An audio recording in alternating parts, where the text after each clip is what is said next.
अस्सलाम वालेकुम, जय हिंद। This is Nazia Farooqui Katoch. जम्मू कश्मीर की पॉलिटिकल डायनेमिक्स हर बार चेंज होते हैं, हर बार एक नया मोड़ देखने को मिलता है। इस बार भी जम्मू कश्मीर की राजनीति में बड़ी हलचल देखने को मिल रही है। जी हाँ, मैं बात कर रही हूँ जम्मू कश्मीर के बाई इलेक्शंस जो कि नगरोटा और बड़गाम सीट पर होने वाले हैं।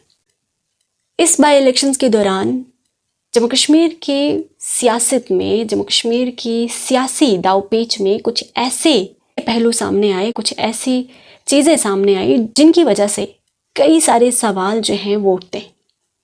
और सबसे बड़ा सवाल ये कि क्या वाकई में जो पॉलिटिकल पार्टीज़ रहती हैं, जो मेजर पॉलिटिकल पार्टीज़ रहती हैं, जो इनकी राइवलरीज होती है एक दूसरे के अगेंस्ट, जो आइडियोलॉजिकल डिफरेंसेस होते हैं, या जो ये, क्योंकि कई बार ऐसा होता है कि जो कुछ फैसले इन पॉलिटिकल पार्टीज़ की तरफ से लिए जाते हैं वो काफ़ी हिंट्स देते हैं, कुछ ऐसे इशारे देते हैं जिनकी वजह से लगता है कि शायद सिर्फ जनता को इस्तेमाल किया जाता है, वोटर्स को इस्तेमाल किया जाता है अपने पॉलिटिकल बेनिफिट्स के लिए, या उस राइवलरी को इस्तेमाल किया जाता है बहुत कन्वीनियंटली।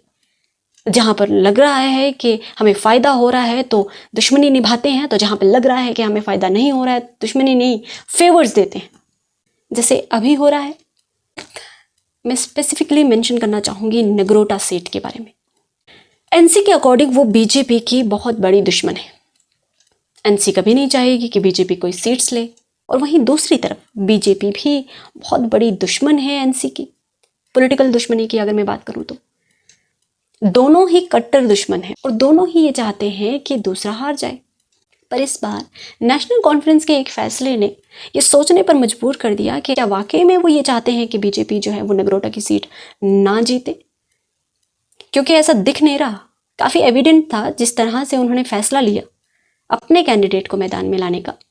उस फैसले से काफ़ी एविडेंट हो गया कि इनडायरेक्ट फेवर जो है वो बीजेपी को किया जा रहा है। कोई पुरानी फ्रेंडशिप्स जो हैं वो निभाई जा रही हैं, रिश्ते निभाए जा रहे हैं। टॉप लेवल पर आप लोग का फुल कोलैबोरेशन चल रहा है, एक दूसरे के साथ दिए जा रहे हो इनडायरेक्टली।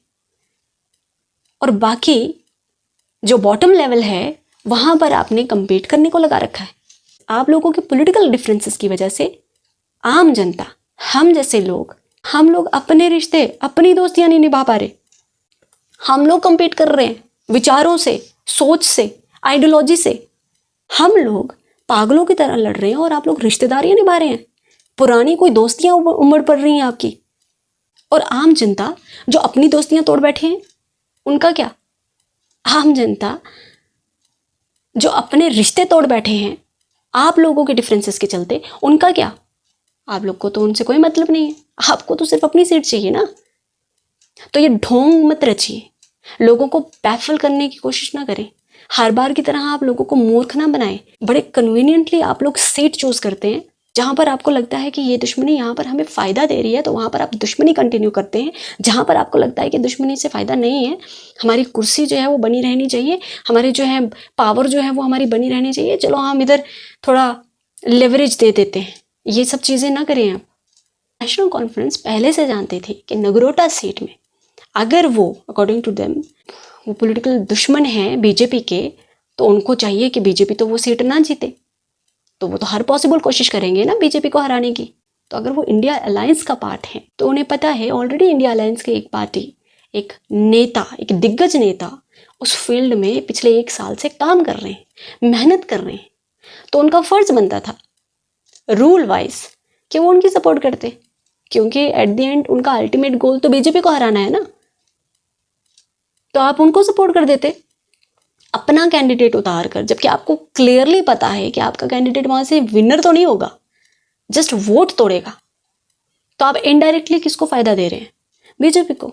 तो आप क्लियर कर दीजिए ना, क्लियर कर दीजिए कि यू आर सपोर्टिंग देम। इस सीट में you are on their side, you are playing on their side. ये ढोंग ना रचें, आप मर्ज हो जाएं सीधा सीधा। यहां पर मेरा एक और सवाल है कि आखिर ऐसा क्या है जो पिछले 10-11 सालों में बीजेपी ने जम्मू कश्मीर में प्रॉक्सी रूल के दौरान क्या नहीं किया, जो ये नगरोटा और बड़गाम सीट अगर इनको मिल जाए या वो जीत जाएं तो ये करने लग जाएंगे। या आखिर ऐसा क्या है जो इनसे नहीं हुआ इतने सालों में, जो इन दोनों पार्टीज के नेताओं से नहीं हो पाया, जो ये अब करेंगे नगरोटा और बडगाम जीतकर? सिर्फ और सिर्फ अपनी सीट्स को प्लस या माइनस करने की बात हो रही है। आपको जनता से कोई लेना देना नहीं है। आपका अल्टीमेट गोल है सिर्फ और सिर्फ जनता के कीमती वोट्स बटोरना, फिर चाहे वो कैसे भी आए आपके पास। सारे ट्रिक्स एंड टैक्टिक्स आप इस्तेमाल कर लेंगे सिर्फ और सिर्फ सीट्स के लिए। अरे जो कमी पेशी आ रही है, आपके तो 28 MLA है ना बीजेपी के, वो क्यों नहीं कर रहे वो कमी को पूरा? या एनसी के भी तो कितने सारे MLAs हैं, आप क्यों नहीं कर रहे? आपके मिनिस्टर्स हैं, आपके MLAs हैं, आपके MPs हैं, आप क्यों नहीं कर पा रहे वो चीज़ें? आपको क्या लग रहा है कि आपसे वो चीज़ें नहीं हो पा रही तो आप इन 2 सीट्स को जीत कर लोगे? आखिर ऐसा क्या है जो कर लोगे आप? और आखिर ऐसा क्या कर दिया है आपने ऑलरेडी जो इन पर करके और ऐड ऑन करोगे उस चीज़ को? नहीं ना। मैं नगरोटा की जनता से कहना चाहूँगी कि जो हमारे इंडियन कॉन्स्टिट्यूशन, जो हमारे भारत के संविधान ने जो हक दिया है वोट का, उसे कृपया करके बहुत सूझबूझ के साथ कास्ट करें। इस मौके को अपने हाथ से जाने ना दें। आप सब जानते हैं कि सच क्या है, आप सब जानते हैं कि ग्राउंड रियलिटी क्या है। इससे पहले भी आपने अपने कीमती वोट्स दिए हैं, उन कीमती वोट्स के बदले आपको क्या मिला है ये भी आप सब जानते हैं। इस बार अपना वोट जो है वो ज़ाया ना करें। एक काबिल नेता आपके बीच है, और मैं ये सब इसलिए नहीं बोल रही हूँ कि मैं पैंथर्स इंडिया की रिप्रेजेंटेटिव हूँ। मैं आम नागरिक के तहत आपसे रिक्वेस्ट कर रही हूँ कि एक ऐसे विजनरी लीडर जिन्होंने ऑलरेडी अपने टेन्योर में काम करके दिखाए हैं, जिन्होंने ऑलरेडी वो सब चीज़ें अचीव की हैं, एक बार फिर उन्हें मौका दें ताकि असेंबली में जनता की बात हो। आप सब साफ साफ देख रहे हैं, ऊपर सिर्फ कोलैबोरेशन चल रहा है, कोलैब कर रहे हैं वो लोग। बड़ी बड़ी पॉलिटिकल पार्टी सिर्फ अपनी कुर्सी के लिए है, वहाँ आम जनता के लिए कोई नहीं होगा। डिपार्टमेंट्स को आंसरेबल कौन बनाएगा? कौन रिस्पॉन्सिबिलिटी लेगा कि जनता के काम होने चाहिए? डेवलपमेंट की रिस्पॉन्सिबिलिटी किसकी होगी? जनता क्या चाहती है, जनता के अकॉर्डिंग पॉलिसीज फ्रेम कौन करवाएगा? असेंबली कोई मजाक नहीं है। असेंबली में डिजर्विंग नेता का होना बहुत ज़्यादा ज़रूरी है। और हम सब देख रहे हैं जम्मू कश्मीर के हक की बात, हक के लिए आवाज़ सिस्टम के अगेंस्ट जाकर अगर कोई कर रहा है तो वो वाहिद हर्षदेव सिंह जी हैं। और जब कोई हमारे हक के लिए लड़ता है, हमारा फ़र्ज़ बन जाता है कि हम उसकी ताकत बने। तो हम ताकत कैसे बन सकते हैं? अपना कीमती वोट देकर। अपने कीमती वोट को इस तरह से ज़ाया ना होने दें।